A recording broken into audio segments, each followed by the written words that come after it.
Real change can feel chaotic. It's not that something's gone wrong, but it's because something old is coming undone before something new can take its place. You first need these old patterns to unravel before new ones can take hold. Things happen fast externally, but internal transition is slow. It takes time and involves emotional processing. In my last video, we spoke about the ending, the shock of redundancy, that moment where something familiar falls away. What you're going through is a shift in identity. You're shedding old roles and having to invent or find new ones.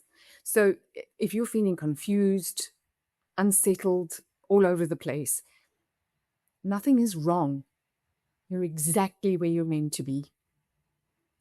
This confused space, the one you might be trying to get out of, is necessary for deep inner work. It allows for growth. It's a threshold, a doorway through which you pass, all the stronger for having managed it. In his book, Managing Transitions, William Bridges describes 3 phases that occur in a dramatic change or a shift: ending, neutral zone, and new beginning.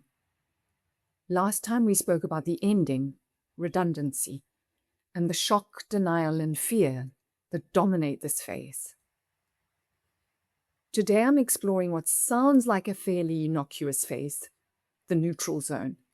Its name does little to prepare you for the disorientation and confusion that settle in uninvited. It can feel like you're lost, that your footing's gone. Nothing makes sense anymore. You might question yourself, your competence, your direction, even your identity. You might feel excited and then immediately afraid, relieved and then suddenly sad, clear one moment, completely lost the next. You're going to want to rush this phase. Most people do. We want to fix it or escape it. And there are 2 reasons for not rushing that I want to highlight. The first is the neutral phase can go on far longer than you think or like. So understanding what it is and giving yourself both the space and the language to move between overwhelm and the excitement of possible new beginnings is how you're going to manage this phase. The second is that this is also where something unexpected opens up. Creativity, new ideas, a different way of seeing yourself. But only if you give it space. So you might move straight from one job into the next, and it can look like you've skipped this phase, but you don't avoid it. It just meets you later on. The neutral zone can have some amazing highs and challenging lows.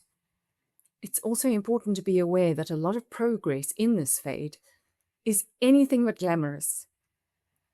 Navigating the neutral zone means taking steps towards what is ahead of us. It's living on faith and possibility without seeing the direct payoff yet. It's managing through the mundane and celebrating those small incremental shifts. So if you're here, if this feels familiar, your job isn't to have it all figured out. It's to stay with the process, notice what's shifting, follow what's opening, even if it's small. Because on the other side of this is your new beginning. And that's what we're going to explore next. You don't have to navigate this alone.